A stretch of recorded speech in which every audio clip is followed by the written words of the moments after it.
नमस्कार दोस्तों, जादून क्लासेस में आपका स्वागत है। आज हम बात करेंगे फंडामेंटल राइट्स से जुड़े हुए कुछ इंपॉर्टेंट आर्टिकल्स के बारे में।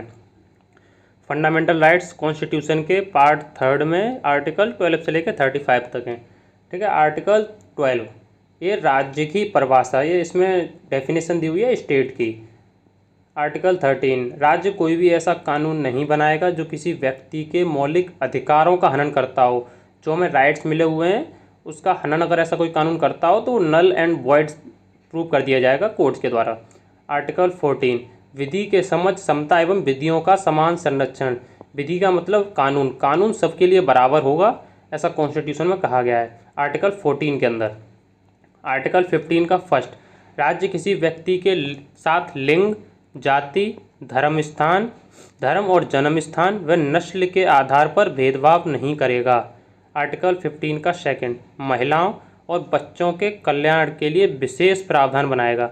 याद रखना उनको ऐसा है कि ये महिलाओं और बच्चों के लिए हित में काम करेगा, ये आर्टिकल उसमें कहा गया है। आर्टिकल 15 का फोर्थ, कमज़ोर वर्ग SC/ST के कल्याण के लिए विशेष प्रावधान इस आर्टिकल में दिए हुए हैं कि ये जो कमज़ोर वर्ग है ना उसके कल्याण के लिए कार्य करेगा। आर्टिकल 15 का 5, SC/ST OBC के बच्चों के लिए शिक्षण संस्थानों में आरक्षण। ये पहले था नहीं, ये बाद में जोड़ा गया है। जो OBC का लिए रिजर्वेशन था ये बाद में कॉन्स्टिट्यूशन अमेंडमेंट के द्वारा। आर्टिकल 16 का फर्स्ट, लोक नियोजन में अवसर की समानता।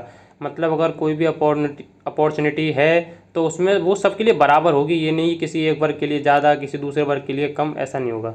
आर्टिकल 16 का सेकंड, सरकारी नौकरियों में किसी व्यक्ति के साथ लिंग, जाति, धर्म और जन्म स्थान के आधार पर भेदभाव नहीं किया जाएगा।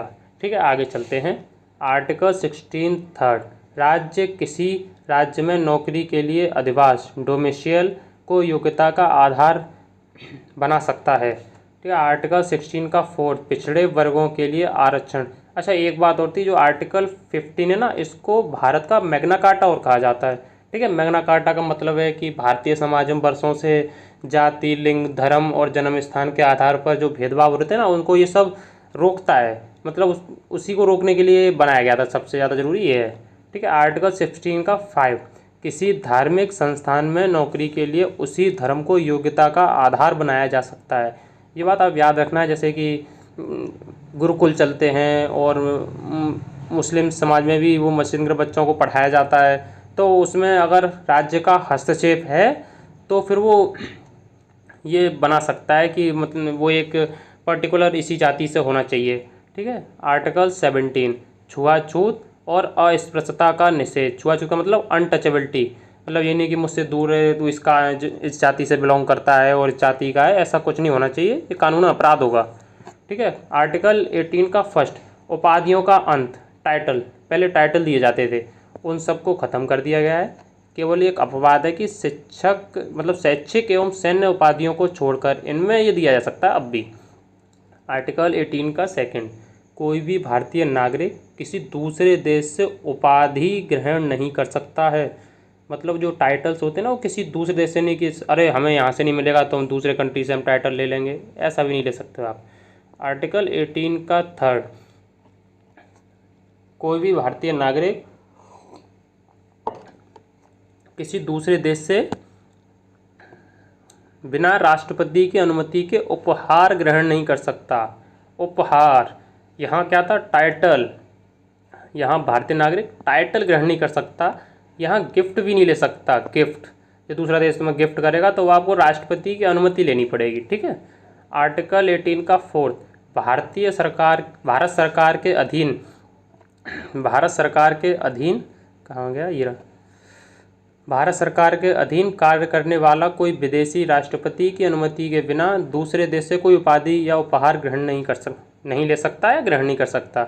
जैसे भारत सरकार के अधीन अगर कोई विदेशी है और वो भारत सरकार के अधीन काम कर रहा है, कार्य कर रहा है, जॉब कर रहा है या कुछ भी, तो वो राष्ट्रपति की अनुमति उसे लेनी पड़ेगी। कोई भी उपहार लेने के लिए, कोई भी गिफ्ट करता है अगर दूसरा देश तो उसे राष्ट्रपति की अनुमति चाहिए, ये सिक्योरिटी रीजन्स की वजह से है।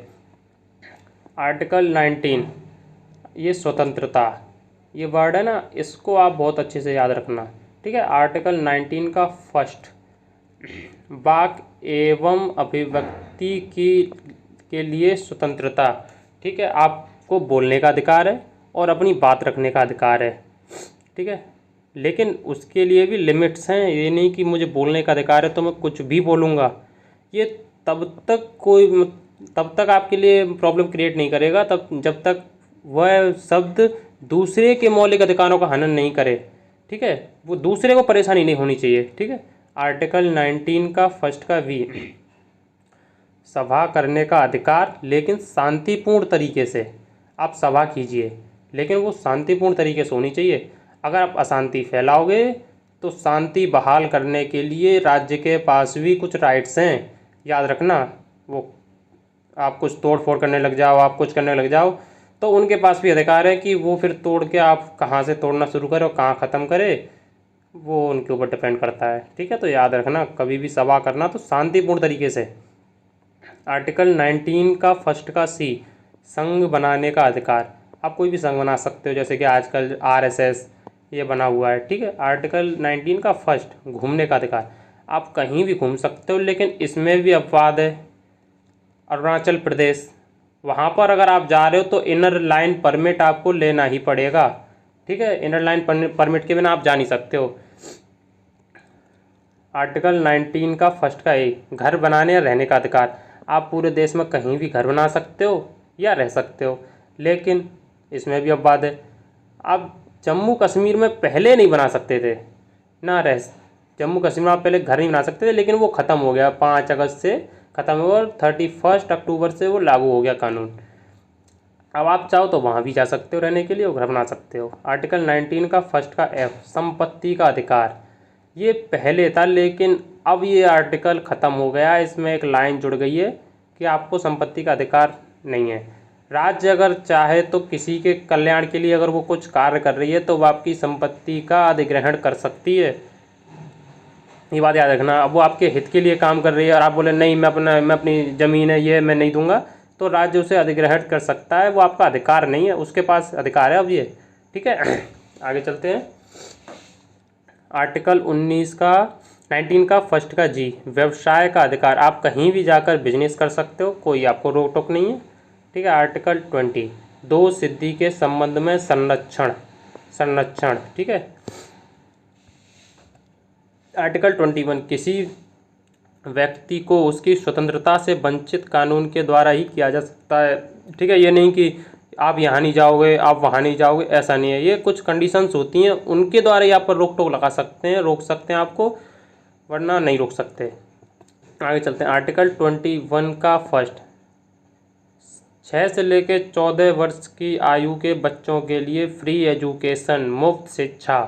याद रखना आप। आर्टिकल 22, गिरफ्तार किए गए व्यक्ति व निवारक निरोध में गिरफ्तार व्यक्ति को संरक्षण कानून देगा। ठीक है, याद रखना। आर्टिकल 23, बलपूर्वक मतलब फोर्सफुली श्रम कानून। आप मतलब किसी भी मनुष्य से बलपूर्वक कार्य नहीं करा सकते हैं, फोर्सफुली कि गवर्नमेंट ये हमारी राज्य सरकार है ये ज़बरदस्ती किसी से कार्य करा ले, नहीं। लेकिन इसमें भी कुछ एक्सेप्शन है, वो हम आगे की वीडियो में बताएंगे। थैंक यू, एंड अपना रिएक्शन ज़रूर देना, लाइक सब्सक्राइब एंड शेयर करके। ठीक है, थैंक यू।